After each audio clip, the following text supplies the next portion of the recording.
Okay, in this video, we're going to be breaking down a long sentence. As you can tell, this sentence or this text completion is nowhere near as simple or straightforward as the text completion you saw in the first video. And therefore, it's far more indicative of what you're going to see on the actual GRE. That is, you're going to be dealing with some pretty long, convoluted sentences. So, what must we do? Well, first thing to do is to break down long sentences in your own words. So let's read this sentence through, and then let's try breaking it down together.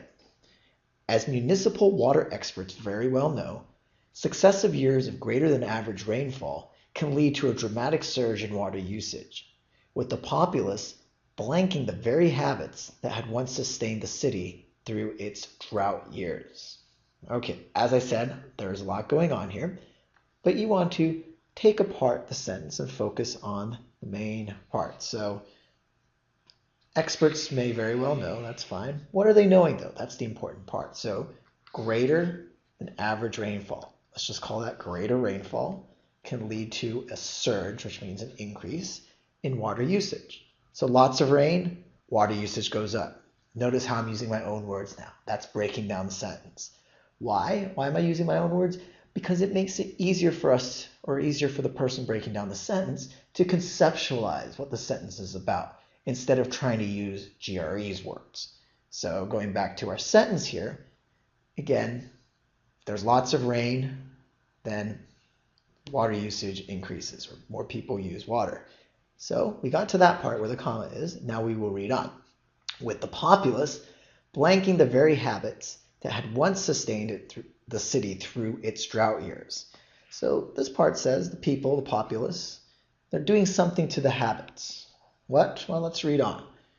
Blanking the habits that had once sustained the city. So to sustain means to keep something going. So their habits help the city through the drought years. So years where there was little rain. So when there's little rain, well, what are people doing in terms of habits? Well, people are not using a lot of water. So do you see how if you break down the second part, you realize that the population, well, what are they doing to their habits, to their drought habits? Well, drought habits are or is using little water. Whereas when there's lots of rainfall, people use lots of water. So what do they do to these habits, these drought habits? They change them, or they drop them.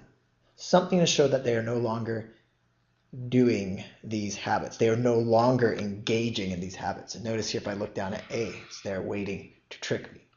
But I'm not going to let it do that. Again, what do? Well, we come up with our own word.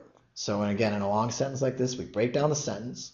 We look for these clues scattered throughout, clues that kind of give us a meaning. And then we put in our own word. Only then do we go through the answer choices. If you plug in words like engaging in, could suddenly make sense.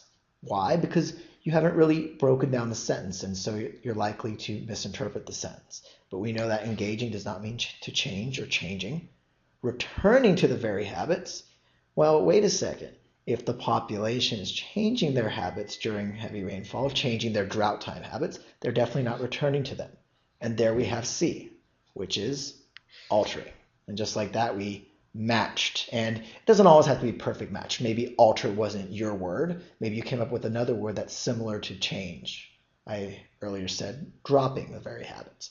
But the idea is that it should be a similar word, or very similar word, and that's the answer. Mocking doesn't make sense. In the terms of you mock something, you make fun of something. So they're not making fun of the habits, nor are they relying on their drought time habits. They, again, are changing them so that now they are using lots of water. And just like that, we've broken down the sentence, looked at the scattered clues, put together a unified meaning, come up with their own word, matched, and there's our answer.